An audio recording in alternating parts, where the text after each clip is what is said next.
कहते हैं बारात की विदाई की तैयारी हुई, गरजते बरसते पहुंचे कौन? परशुराम जी। विदाई के समय कहा जाता है माताओं परशुराम जी का आना, महर्षि वाल्मीकि जी लिखते और क्यों लिखते हैं, जिस समय श्री रामचंद्र जी मिथिला पहुंचे और धनुष भंजन किया उस समय कहा जाता है परशुराम जी महेंद्र पर्वत यानी के हिमालय में थे। अब आप सोचो मिथिला कहां और हिमालय कहां। हिमालय मतलब हम इधर की तरफ बढ़ जाए और मिथिला मतलब हम इधर की तरफ बढ़ जाए, विपरीत। तो धनुष टूटते के साथ में ही परशुराम जी का आना संभव नहीं है। इसलिए वाल्मीकि जी ने कब लिखा परशुराम जी का आना? जब बारात की विदाई हो रही है, 21 दिन बाद। गरजते बरजते परशुराम जी आते हैं और आकर के कहते हैं किसने तोड़ा, किसने तोड़ा, किसने तोड़ा। उन्हें शांत करने के लिए, मनाने के लिए कहीं से जनक जी दौड़े, कहीं से दशरथ जी दौड़े, वशिष्ठ जी दौड़े, मार्कंडे जी, जाबाली जी, शतानंद जी सब दौड़े, सबने शांत कराने का प्रयास किया। लेकिन माताओं एक ही रट लगा करके रखी, शिव धनुष किसने तोड़ा, उसे मेरे सामने लाओ। और यहां पर आपने देखा होगा कि लक्ष्मण जी बीच में कुछ बोलने लगते हैं। देखा ना वो संवाद? पर मेरी माताओं तुम जितनी भी बैठी हो, अगर आज भी घरों में बड़ों के बीच में कोई अपवाद होने लगे तो माताएं बच्चों को कहती हैं बेटे तुम्हें बीच में नहीं बोलना। जहां महाराज जनक और दशरथ जी हो, इतने ऋषि मुनि हो, क्या लक्ष्मण जी को इतना भी नहीं पता था कि जब बड़े बात कर रहे हैं तो मुझे बीच में नहीं बोलना? इतने असभ्य नहीं हो सकते वो। माताओं यहां पर महर्षि वाल्मीकि लिखते हैं श्री रामचंद्र जी सामने आए, क्योंकि परशुराम जी की एक ही रट थी, शिव धनुष किसने तोड़ा।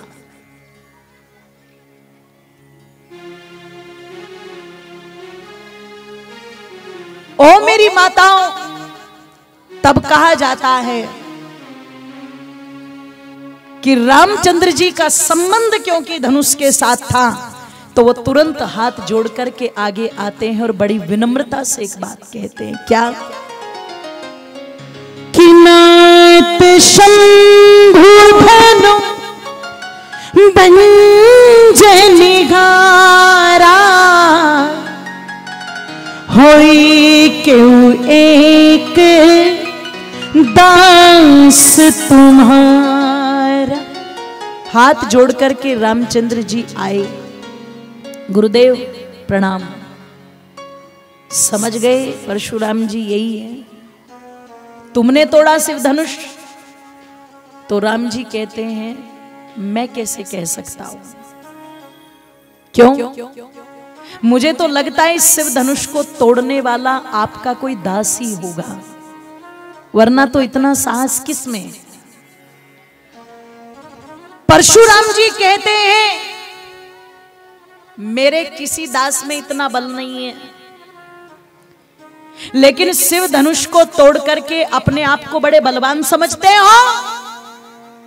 रामचंद्र जी ने कहा नहीं मुनिवर, नहीं समझता, और इसमें मेरा कोई दोष भी नहीं है। क्यों?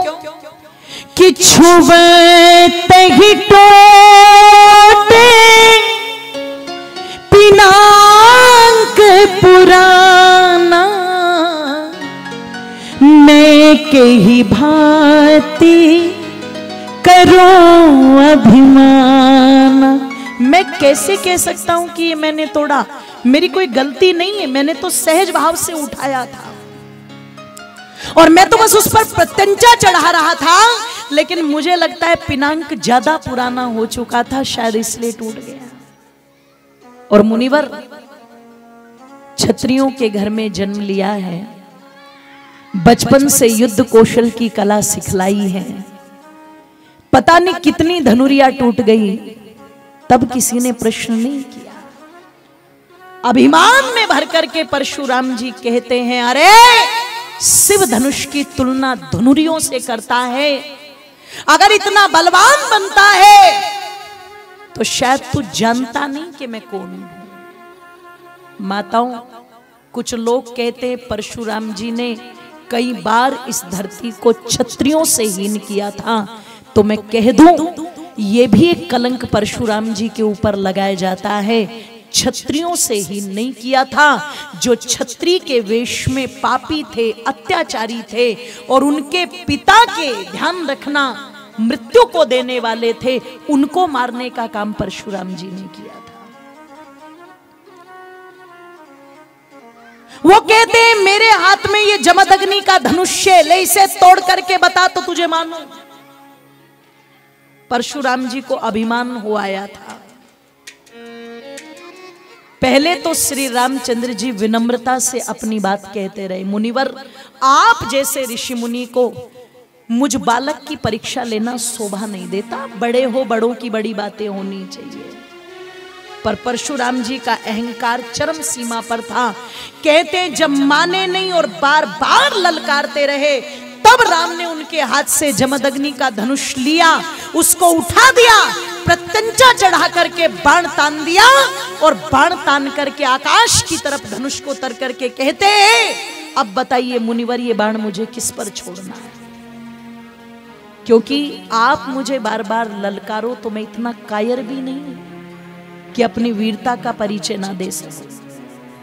लेकिन ये बाण मैं आप पर नहीं तान सकता, क्योंकि जिस कुल में मेरा जन्म हुआ है मुझे वहां कहा गया है कभी ब्राह्मण का अपमान मत करना, कभी गौ माता का अपमान मत करना, कभी किसी सदाचारिणी स्त्री का अपमान मत करना। अब आप मुझे बताओ कि ये बाण किस दिशा में छोड़ना है। गर्दन लटक गई परशुराम जी की और कहते हैं राम तुमने अपने बल और कौशल से मेरा जो यश था, मेरी जो कीर्ति थी, उसकी मृत्यु कर दी, मेरी वो क्षमता समाप्त हो गई। मैं अपना सा मुंह लेकर के चला जाता हूं, ये मेरा धनुष मुझे दे दो और इस बाण को पूर्व दिशा की ओर छोड़ दो। कहते हैं पूर्व दिशा की ओर बाण छोड़ दिया राम ने और अपना धनुष लेकर के जैसे परशुराम जी आए थे राम जी को प्रणाम करके वापिस चले गए। बोलिए श्री रामचंद्र भगवान की। और वो माताओं कहते हैं फिर हंसी खुशी के साथ जो है बारात की विदाई हुई। और विदाई में आज तो कहा जाता है बेटियों से, मतलब आज नहीं, आज तो खैर रोती नहीं वो कि मेकअप खराब ना हो जाए,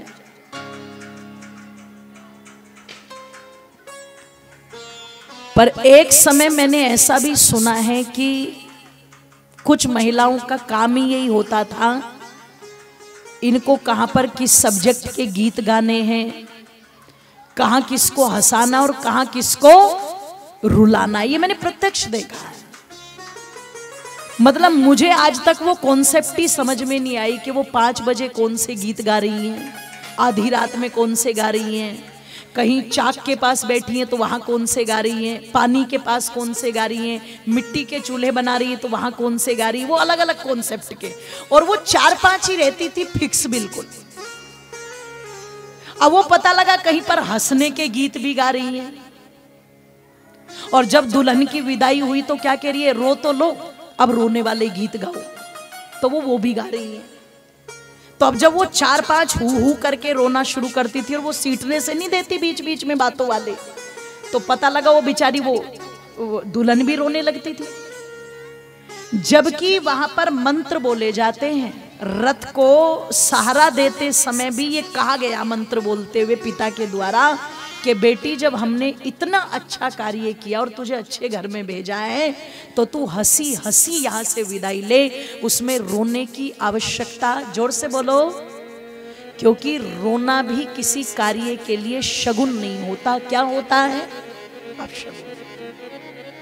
कोई अपने आप भावुकता का पल आ जाए, आता तो है, आता तो है, आसान तो नहीं होता आंगन को छोड़ करके जाना।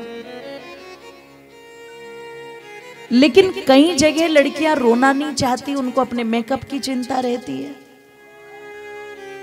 पर यदि वो ना रोए तो फिर ये भी कहते देख कितनी जल्दी थी जाने की, 2 आंसू भी नहीं टपकाए मगरमच्छ वाले।